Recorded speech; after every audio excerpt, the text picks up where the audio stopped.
हमारी जिस्म में कोई खराबी आती है तो इसे बढ़िया करने के लिए हम किसी तबीब के पास जाते हैं, किसी हकीम के पास जाते हैं, किसी डॉक्टर के पास जाते हैं। डॉक्टर हमें दवाई बताता है, या तो वो एलोपैथी का दवाई देता है, या वो आयुर्वेदिक का दवाई देता है, या तो होम्योपैथी की दवाई देता है। चाहे किसी किस्म की भी दवाई क्यों ना हो, उस दवाई में ये चारों चीज पाई जाती है। तो पता क्या चला, जब जिस्म बीमार हो तो दवा की जरूरत पड़ती है। जब हमारा खाना अच्छा न लगे तो हमारा जिस्म बीमार पड़ जाता है। लेकिन जरा हम ये बताना चाहते हैं कि जिस्म का इलाज दवाई में है, लेकिन जब हमारा रूह बीमार हो जाए तो रूह की इलाज हमें कहाँ मिलेगा, रूह की अच्छाई हमें कहाँ मिलेगा। तो पता क्या चला, अरे जब जिस्म बीमार हो तो हमें डॉक्टर के पास जाना पड़ता है, लेकिन जब रूह बीमार हो तो हमारी रूह की इलाज किसके पास होगा। तो मैं बताना चाहता हूँ, नहीं मैं मौलाना सिकंदर से पूछूंगा,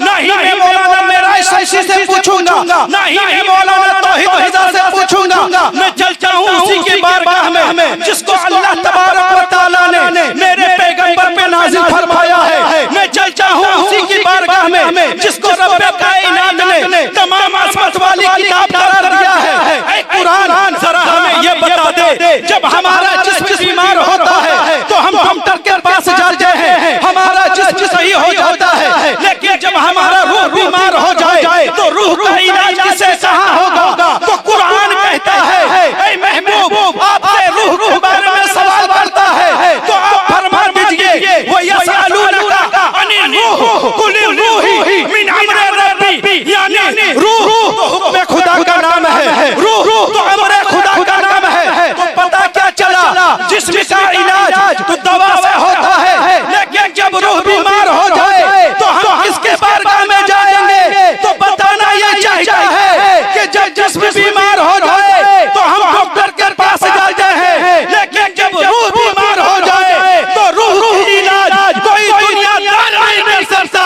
बल्कि मदीने के ताजदार उनके जिक्र के जिक्र हुआ करता है।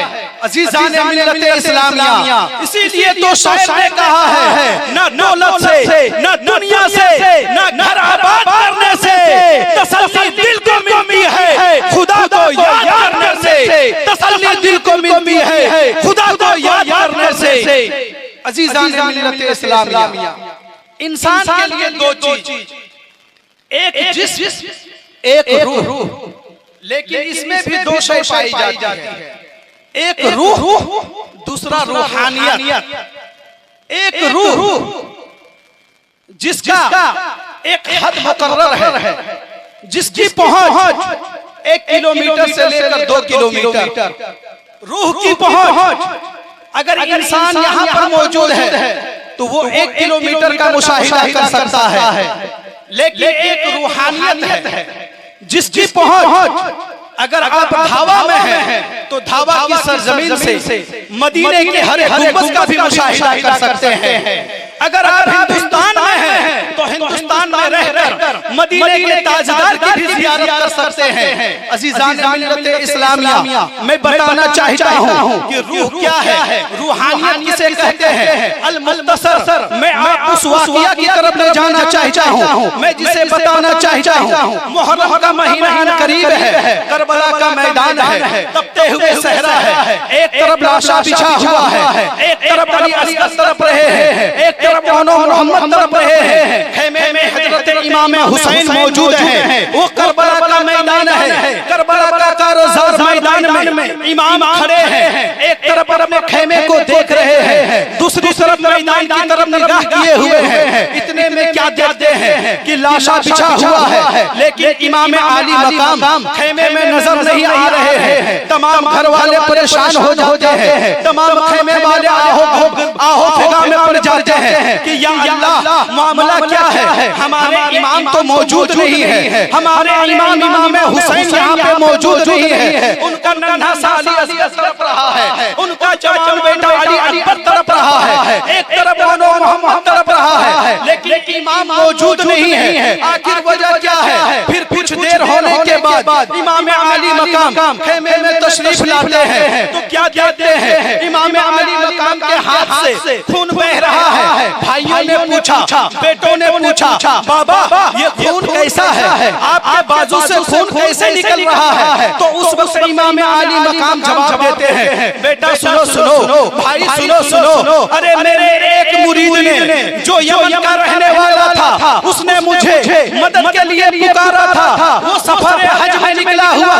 था, जब वो वापस आ रहे थे तो उनकी कश्ती भंवर में फंस जाती है। जो ही फंसना था वो पुकारते हैं, या हुसैन अल मदद, या हुसैन अल मदद। जो ही ये पुकारते हैं, एक रूह है, एक रूहानियत है। और करीब आइए उस वली की बारगाह में लेकर चलता हूँ जिसे दुनिया साबिर अली रहमतुल्लाह अलैह के नाम से जानती और पहचानती है।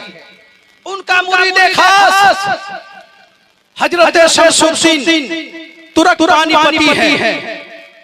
वो अपने पीरो मुर्शिद की बारगाह में हाजिर होते हैं और अपने पीरो मुर्शिद से सवाल करते हैं, ऐ मेरो पीरो मुर्शिद, हमने तो 12 किताबों में पढ़ा है, हमने 12 बड़े बड़े आलिमों की जुबान से इस बात को मुशाहिदा किया है कि फना और बका है। एक है फना और एक है बका। लेकिन ऐ मेरे पीरो मुर्शिद, जरा हमें ये बता दीजिए कि फना किसे कहते हैं और बका किसे कहते हैं? अजीजान मिल्लत इस्लामिया, आपने मुलाहिजा किया होगा, आप समाचार में सुने होंगे कि मदीना मुनव्वरा में इस बार जितने हाजी पहुंचे थे हज करने के लिए, उनमें से बहुत सारे हुज्जाज किराम का इंतकाल हो गया।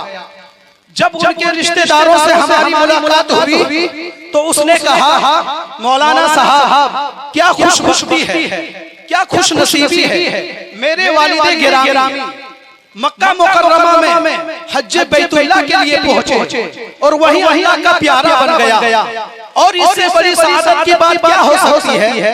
इतने में एक नौजवान खड़े होते हैं और कहते हैं कि मौलाना जरा हमें ये बता दो, क्या कोई मदीना में अगर इंतकाल हो जाए तो क्या उसका जन्नती होने का सर्टिफिकेट मिल जाता है?